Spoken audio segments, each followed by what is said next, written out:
आज हम जानेंगे फ्रांस की सियासत की 120 साल पुरानी उस कड़ी के बारे में जिसने वहां की राजनीति को नए आयाम दिए और भारतीय राजनीति में भी इस प्रथा का चलन बहुत ही मजबूत स्थिति में पहुंच गया है। सभी राजनीतिक पार्टियां अपने नए वोट बैंक के लिए या फिर सामाजिक जुड़ाव के लिए इस ट्रेंड का इस्तेमाल करती आई हैं। मैं आपको बताऊंगा स्टैचू मेनिया और इससे जुड़ी भारतीय राजनीति की कुछ घटनाएं। जितना मुझे काम करना था मैंने थोक के भाव कर दिया। A 182-meter statue. Statue mania एक फ्रांसीसी शब्द है जो मूर्तियों की पूजा और राजनीतिक उद्देश्यों के लिए उनके उपयोग को दर्शाता है। आज से करीब 120 साल पहले फ्रांस में इसका दौर था। उस वक्त 1870 से 1940 के दौरान 200 से ज़्यादा मूर्तियां बनाई गई, इसलिए वहां पर स्टैचू मेनिया शब्द भी लोगों की जुबान पर रहा और राजनीति का हिस्सा बन गया। मौजूदा समय में ये भारतीय राजनीति में भी एक महत्वपूर्ण भूमिका निभाने लगा है। इसे मूर्तियों की राजनीति भी कहा जा सकता है, जहां सिंबॉलिज्म के माध्यम से समाज के विभिन्न वर्गों को साधने की कोशिश की जाती है। इस ट्रेंड का उदय और वर्तमान स्वरूप भारत में राजनीति के अलग अलग रंग को दिखाता है। मूर्तियों का राजनीतिक उपयोग भारत में कोई नई बात नहीं है। यह सिलसिला आज़ादी के बाद से ही शुरू हो गया था, जब महात्मा गांधी, जवाहरलाल नेहरू और अन्य स्वतंत्रता सेनानियों की मूर्तियों का निर्माण किया गया। लेकिन जैसे जैसे समय बीता इस ट्रेंड ने एक अलग रूप ले लिया और मूर्तियों को राजनीति में एक प्रमुख हथियार के रूप में देखा जाने लगा। आज हम जानेंगे ऐसे ही कुछ खास पॉलिटिकल स्टंट्स के बारे में जहां मूर्तियों की राजनीति की गई।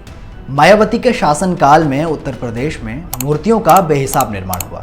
उन्होंने न केवल अपने राजनीतिक गुरुओं काशीराम और बाबा साहेब अम्बेडकर की मूर्तियों का निर्माण करवाया, बल्कि खुद की मूर्तियों का भी निर्माण कराया।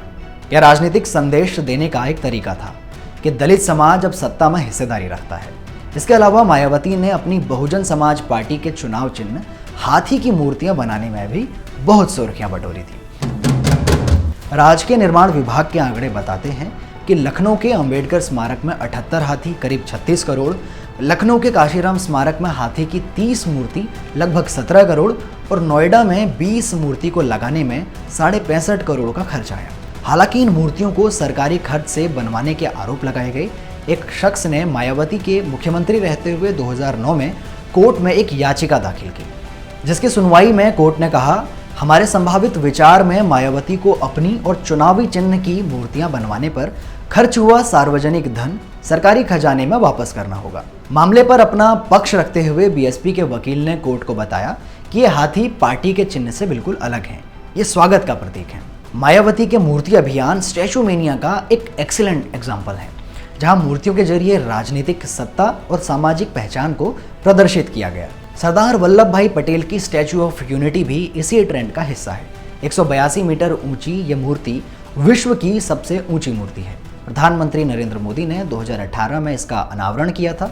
इसे बनाने का उद्देश्य सरदार पटेल के योगदान को सम्मानित करना था, जिन्होंने भारतीय रियासतों के एकीकरण में महत्वपूर्ण भूमिका निभाई थी।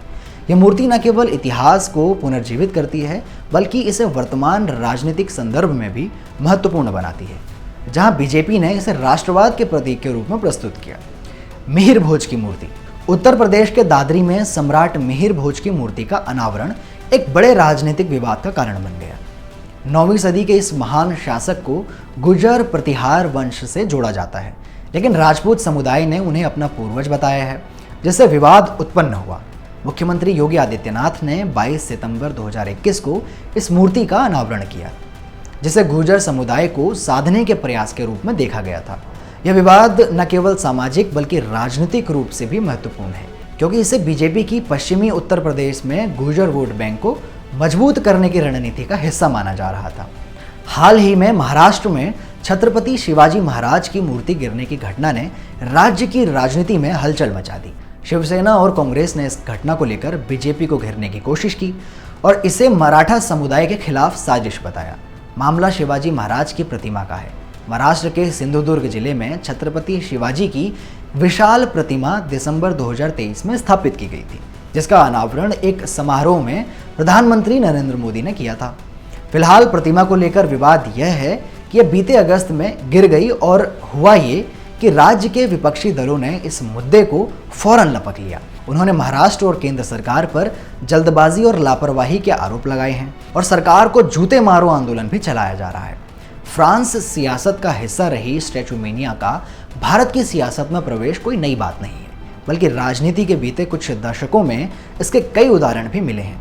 भारत में स्टैचूमेनिया न केवल एक हिस्टोरिकल ट्रेंड है, बल्कि यह वर्तमान राजनीति का भी एक महत्वपूर्ण हिस्सा बन गया है। चाहे वह उत्तर प्रदेश में मिहिर भोज की मूर्ति हो या महाराष्ट्र में शिवाजी की मूर्ति, यह स्पष्ट है कि मूर्तियां केवल पत्थर की नहीं हैं, वे समाज, राजनीति और इतिहास के जटिल ताने बाने का प्रतीक हैं। जैसे जैसे राजनीतिक परिस्थितियां बदलती हैं, मूर्तियों का उपयोग भी विभिन्न उद्देश्यों के लिए किया जाता रहेगा और यह ट्रेंड फ्यूचर में भी जारी रहेगा। इस तरह की तमाम खबरों के लिए देखते रहिए जाप मीडिया। अगर आपको वीडियो पसंद आए तो इसे लाइक करें, वीडियो पर कमेंट करें, हमारे चैनल को सब्सक्राइब करना ना भूलें।